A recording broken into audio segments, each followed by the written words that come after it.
আসসালামু আলাইকুম ভিউয়ার্স, কেমন আছেন সবাই? নলেজ বুস্টার পার্থ চ্যানেলে অনেকদিন পরে নতুন ভিডিও নিয়ে আপনাদের সামনে উপস্থিত হয়েছি। আমি পার্থ। আশা করি সবাই ভালো আছেন। আমাদের বাংলাদেশে সহ সারা পৃথিবীতে এখন কোভিড-19 মহামারী চলছে। এই সময় আপনারা কষ্ট করে একটু বাড়িতে থাকুন, নিরাপদে থাকুন, স্টে হোম, স্টে সেফ। বাইরে কোথাও গেলে অবশ্যই মাস্ক পরুন এবং বাড়িতে ফিরে অবশ্যই হাত ভালো করে সাবান দিয়ে, স্যানিটাইজার দিয়ে ভালো করে ধুবেন। 20 সেকেন্ড পর্যন্ত হাত ধুবেন। কোনো কিছুতে বারবার হাত দেওয়ার দরকার হলে গ্লাভস পরবেন। এবং সবাই নিরাপদে থাকুন, সবার জন্য নিরাপদে থাকুন। হোম কোয়ারেন্টাইনে থাকুন, বাসায় থাকুন, নিজের এলাকায় থাকুন, কারণ আমাদের পুরো বাংলাদেশে এখন লকডাউন অবস্থায় আছে। আমিও লকডাউন অবস্থায় আছি, যে কারণে আপনি দেখতে পাচ্ছেন চেহারা থেকে বোঝাই যায় যে আসলে লকডাউন অবস্থায় আছি। তো আপনাদের মাঝখানে আজকে এসেছি একটা নতুন টপিক নিয়ে, একটা খুবই গুরুত্বপূর্ণ টপিক নিয়ে। সেটা আপনারা অলরেডি দেখতে পাচ্ছেন, IELTS। তো আইএলটিএস নিয়ে কয়েকটা এপিসোড বানানোর ইচ্ছা আমার আছে। এখন ব্যাপার হচ্ছে যে আইএলটিএস এই এপিসোডগুলোকে ভাগ ভাগ করে আমি বিভিন্ন টপিক নিয়ে আলোচনা করব। আজকের এপিসোডটা একদমই প্রিলিমিনারি একটা এপিসোড। বিশেষ করে যারা আইএলটিএস সম্পর্কে একদমই জানেন না বা আইএলটিএস সম্পর্কে ন্যূনতম ধারণাও নেই, তাদের জন্য, যারা আইএলটিএস সম্পর্কে পড়ছেন বা আইএলটিএস সম্পর্কে জানেন, তাদের জন্য আজকের এপিসোডটা খুব একটা গুরুত্বপূর্ণ না। আর বিষয় হচ্ছে যে আপনি যদি এখনো আমার চ্যানেলকে সাবস্ক্রাইব না করে থাকেন, সাবস্ক্রাইব করে ফেলুন। নোটিফিকেশন বেল আছে, ওটা বাজিয়ে দিয়ে যান, যাতে আমাদের নতুন ভিডিও আসলে আপনারা পেয়ে যান সাথে সাথে। আর সত্যি বলতে অনেকদিন ভিডিও থেকে দূরে ছিলাম, অনেকদিনই চ্যানেলে আসা হয় না, এটা নিজের কাজের ব্যস্ততার কারণেও।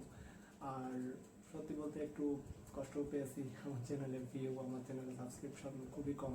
নর্মালি দেখা যায় যে কোনো মশলাদার খবরের চ্যানেল বা যে কোনো নাচা গানার চ্যানেলগুলো অনেক বেশি সাবস্ক্রিপশন পাই। তো যাই হোক, সেটা আমার দেখার বিষয় না। আমার বিষয় যে আমি যতটুকু জানি সেটুকু আপনাদের জানাই দেবো। এই লক্ষ্যে আমার চ্যানেলটি খোলা এবং আমি সেই লক্ষ্যে কাজ করে যাচ্ছি। তো ঠিক আছে, আর কথা না বাড়িয়ে কাজ শুরু করা যাক। আজকের আমাদের টপিক IELTS।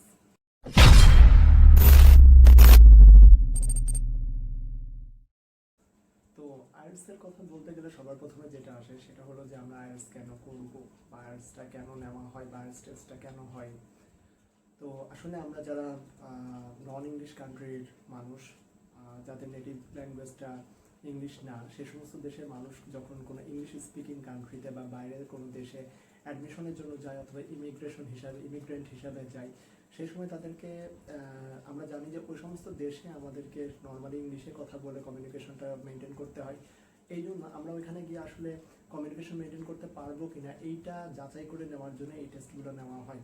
আইএলটিএস এর পাশাপাশি টোয়েফল আছে, ক্যামব্রিজ অ্যাসেসমেন্ট আছে। তো আমাদের দেশে সাধারণত টোয়েফলটা আমেরিকা যাওয়ার জন্য বেশি গ্রহণযোগ্য, কারণ টোয়েফলটা হয় হচ্ছে আমেরিকান ইংলিশের উপর বেস করে।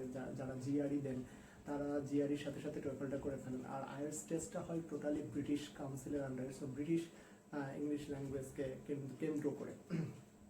তো আইএলটিএস এর ফুল ফর্ম আমরা সবাই জানি যে আইএলটিএস এর ফুল ফর্ম হচ্ছে international English language testing system.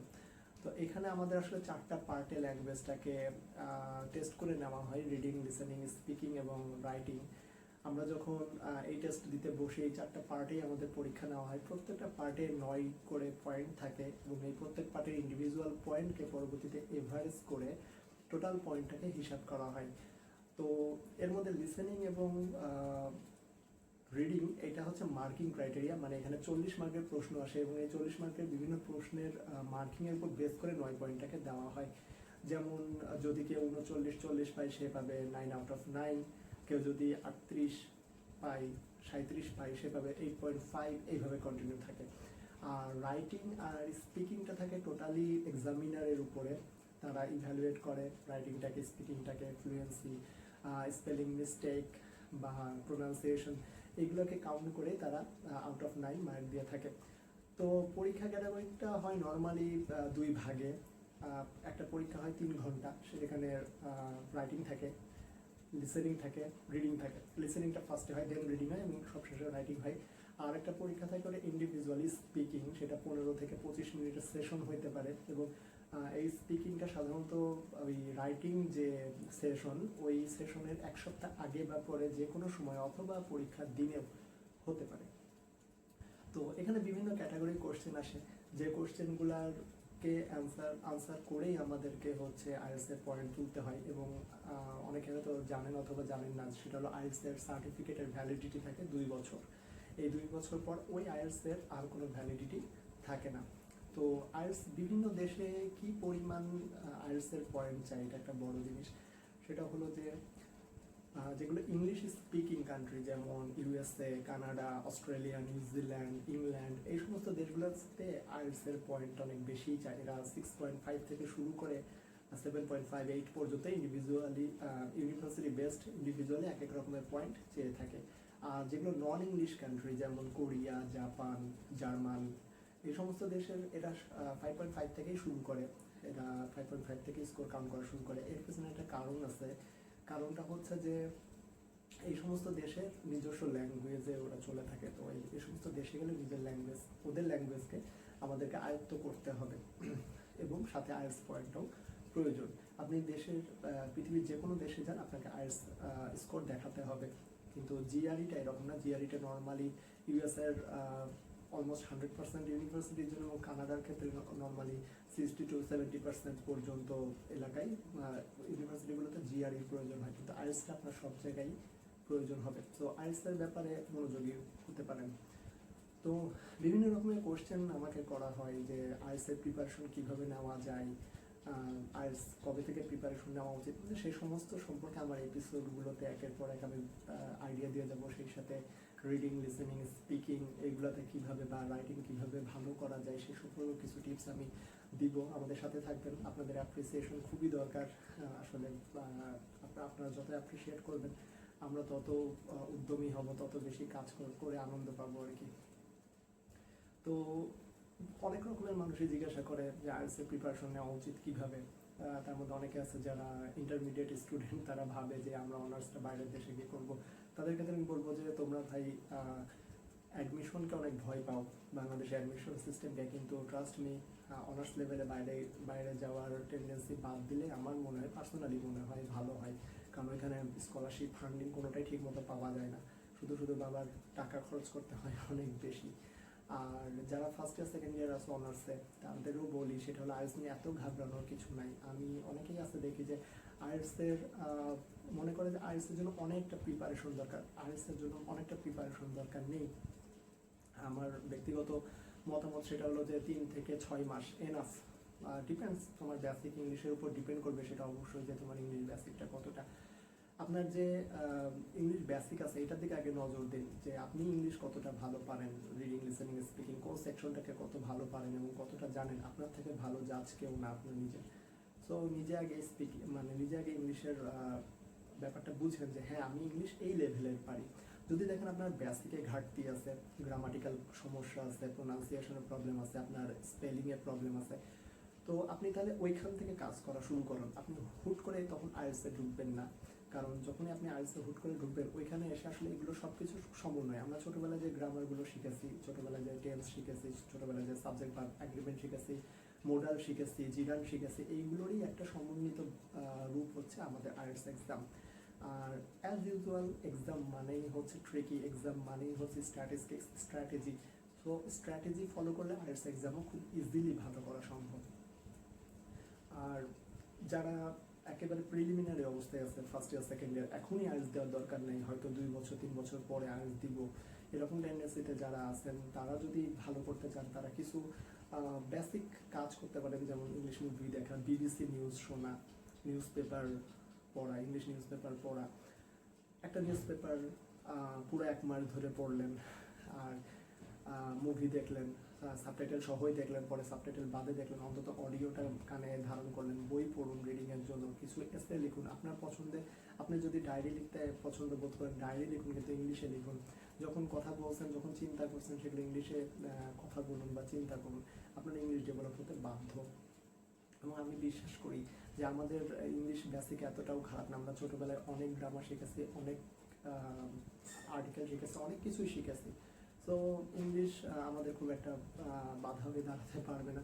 তারপরে যদি আপনার বেসিক দুর্বল থাকে, তাহলে আপনি এখান থেকে শুরু করুন, গ্রামার থেকে শুরু করুন, আপনার স্টার্টিং অংশ থেকেই শুরু করুন। সেখান থেকে আমরা আস্তে আস্তে আইএলটিএসের দিকে এগিয়ে যাব। আর আজকের ভিডিও বেশি লেংথি করবো না, কারণ আজকের ভিডিওটা একেবারে প্রিলিমিনারি একটা ভিডিও। আমরা এপিসোড 2-এ আইএলটিএস রিডিং সেকশন নিয়ে কথা বলবো, রিডিংয়ে কী করে ভালো করা যায়, রিডিংয়ে কী ধরনের কোশ্চেন আসে, সেই সমস্ত ম্যাটেরিয়াল নিয়ে আমরা কথা বলবো, এবং হচ্ছে রিডিংয়ে কীভাবে ভালো করা যায়, কী স্ট্র্যাটেজি মেনটেন করা যায়, সেগুলো নিয়ে কথা বলবো। এইভাবে প্রতি এপিসোডে আমাদের প্রয়োজন মতো এপিসোডে আমরা কথাগুলো বলবো। আর যদি আপনাদের নিজস্ব কিছু জানার ইচ্ছা থাকে বা জানার মতামত থাকে, কমেন্ট বক্স আছে, আপনি কমেন্ট করে দেন, আমি সেই অনুযায়ী ভিডিওগুলো বানানোর চেষ্টা করব।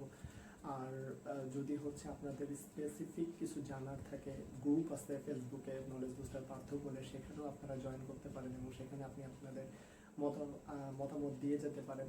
আর আমি আমার মতো চেষ্টা করব, আমি যতটুকু জানি, যতটুকু স্কিল আমার জানা আছে, সেই স্কিলগুলোকে আপনাদের সামনে তুলে ধরার বা সেই স্ট্র্যাটেজিগুলোকে ফলো করার, যাতে আপনারা সহজেই আইএলটিএস এক্সাম ভালো করতে পারেন এবং আইএলটিএসের রেজাল্ট ভালো হয়। না, নর্মালি আইএলটিএসের রেজাল্ট কিন্তু খুব একটা টাফ না, কিছু স্ট্র্যাটেজিক ওয়ে ফলো করলে কিন্তু ইজিলি করা যায়। আবার অনেকে আছে ভুল স্ট্র্যাটেজি ফলো করে, যেমন আমি একটা গ্রুপে পোস্ট দেখেছিলাম যে তার 9বার অ্যাটেম্পটে তার আইএলটিএসের রেজাল্ট 5.5। আসলে তার স্ট্র্যাটেজিতে হয়তো অনেক বড় কিছু ঘাটতি থেকে গেছে, এই জন্য এই সমস্যা হয়েছে। যাই হোক, আইএলটিএসের কিছু বই বাজারে আছে, তবে বই চয়ন করার ব্যাপারে অবশ্যই, বা ওয়েবসাইট চয়ন করার ব্যাপারে অবশ্যই আপনাদের এটা মাথায় রাখতে হবে যে কিছু বই আছে, কিছু ওয়েবসাইট আছে অনেক কঠিন কোশ্চেন করে, যেটা আপনার কনফিডেন্স লেভেলের জন্য হার্মফুল। আবার কিছু বই আছে যেগুলো খুব ইজিলি করে, যাতে আপনি অনেক বেশি ওভার কনফিডেন্ট হয়ে যান, দুটোই ক্ষতিকর। কারণ ব্রিটিশ কাউন্সিল যে প্রশ্নটা করে সেটা খুবই ইউনিক হয়। এবং একটা বড় কথা হলো যে কখনোই চিন্তা করবেন না যে আপনার প্যাসেজটা বা আপনার লিসেনিং, রিডিং, রাইটিং কিছু কমন পড়বে, কোনোদিনই কমন পড়বে না। সেম ক্যাটাগরির হতে পারে কিন্তু কমন পড়বে না, হুবহু কমন কখনোই পড়বে না। আর যে বইগুলো আছে, বইগুলো চয়ন করার ব্যাপারে খুব ভালোভাবে চয়ন করবেন, বা দেখবেন নর্মালি ব্রিটিশ কাউন্সিল সার্টিফাইড বা ক্যামব্রিজ সার্টিফাইড যে সমস্ত বই আছে, এগুলো ফলো করতে পারেন। অনেক ওয়েবসাইট ম্যাটেরিয়াল আছে, অনলাইন ম্যাটেরিয়াল আছে, এগুলো ফলো করতে পারেন। অনেকে প্রশ্ন করে যে কোচিং করাটা জরুরি কিনা। কোচিং করা আমার নিজস্ব মতামত, কোচিং করার কোনো প্রয়োজন হয় না, কারণ এখন যথেষ্ট রকমের ম্যাটেরিয়াল আমরা অনলাইনে পাই, ইউটিউবে পাই। সো তারপরেও যদি কারোর পার্সোনালি মনে হয় যে না, আমার একটা রুটিন ওয়ার্কের মধ্যে দিয়ে যাওয়া দরকার এবং এটা কোচিং আমাকে দিবে, কোচিংয়ে যে মক টেস্টগুলো হয় এগুলো আমাদের দেওয়া দরকার, ওকে ফাইন, আপনি দিতে পারেন। এতে মানে আমি হ্যাঁও বলবো না, নাও বলবো না, আপনার ইচ্ছা সেটা। কিন্তু ঘরে বসেও প্রিপারেশন নেওয়া সম্ভব। আর প্রিলিমিনারি প্রিপারেশন তো অবশ্যই ঘরে নেওয়া পসিবল। কোচিংয়ে যাওয়ার আগে অবশ্যই নিজের কিছু টেস্ট দিয়ে নিজে কী অবস্থায় আছি এগুলো যদি ঠিক করে যান, সেগুলো কাজে দিবে। তো দ্যাটস অল ভিউয়ার্স, আজকের মতো এখানেই শেষ, কারণ আমি ভিডিওটা লেন্দি করতে চাচ্ছি না আজকেরটা। আগামী ভিডিওগুলো আশা করি আমি অনেক টিপস নিয়ে, অনেক ট্রিক্স নিয়ে হাজির হব ইনশাল্লাহ। ততদিন ভালো থাকবেন, আর কোভিড-19 থেকে বেঁচে থাকুন।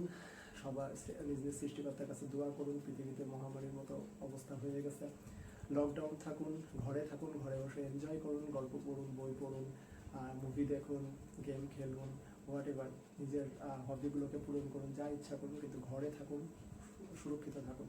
যে সমস্ত ডাক্তার, কেমিস্ট, ইনারা যারা অফিস করছে জীবনের ঝুঁকি নিয়ে, এদের জন্য হলেও আপনারা ঘরে থাকুন, কারণ ওনারা আপনাদের জন্য বাইরে রয়েছে।